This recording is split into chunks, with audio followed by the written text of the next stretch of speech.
కర్నూలు జిల్లా పాలెం గ్రామంలో 2 నెలల పసికందు మృతి కేసు మిస్టరీ వీడలేదు. తల్లి పక్కన నిద్రిస్తున్న పసికందు అర్ధరాత్రి నీటి తొట్టిలో శవమై తేలడం స్థానికంగా కలకలం రేపింది. బాలుడు తండ్రి నరేందరే ఈ ఘాతుకానికి పాల్పడినట్లుగా కుటుంబ సభ్యులు ఆరోపిస్తున్నారు.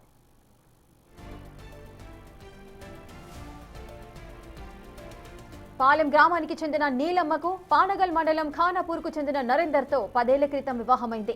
మనస్పర్ధల కారణంగా 2 ఏళ్ల క్రితం 2 పిల్లలను భర్త వదిలేసి నీలమ్మ పుట్టింటికి వచ్చేసింది.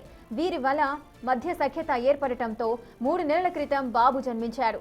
భార్యను తిరిగి తీసుకెళ్లేందుకు నరేందర్ నిన్న మధ్యాహ్నం పాలెంలో పెద్ద మనుషులతో పంచాయతీ పెట్టాడు. అయితే అతనితో వెళ్లేందుకు నీలమ్మ నిరాకరించడంతో నరేందర్ కోపంతో తన గ్రామానికి వెళ్లిపోయాడు. రాత్రి భోజనం ముగించుకొని నీలమ్మ తన పసిబిడ్డతో కలిసి ఇంటి ఆరు బయట నిద్రించింది. అర్ధరాత్రి పాలిచేందుకు లేచి చూడగా బాబు కనిపించలేదు. ఆందోళనతో చుట్టుపక్కల వెతకగా ఇంటి ఆవరణలోని నీటి తొట్టిలో బాబు మృతదేహం కనిపించింది.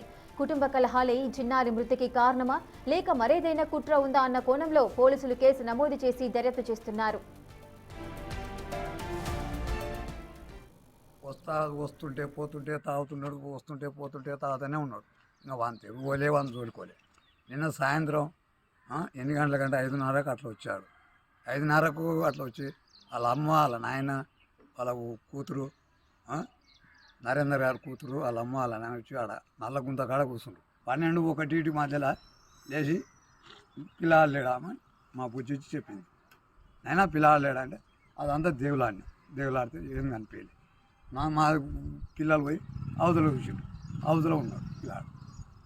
అంతే సార్. ఇంకా నుండి ముట్టుకోరు ఫోన్ చేస్తే పోలీసులు వచ్చిండ్రు. పోలీసులు వచ్చి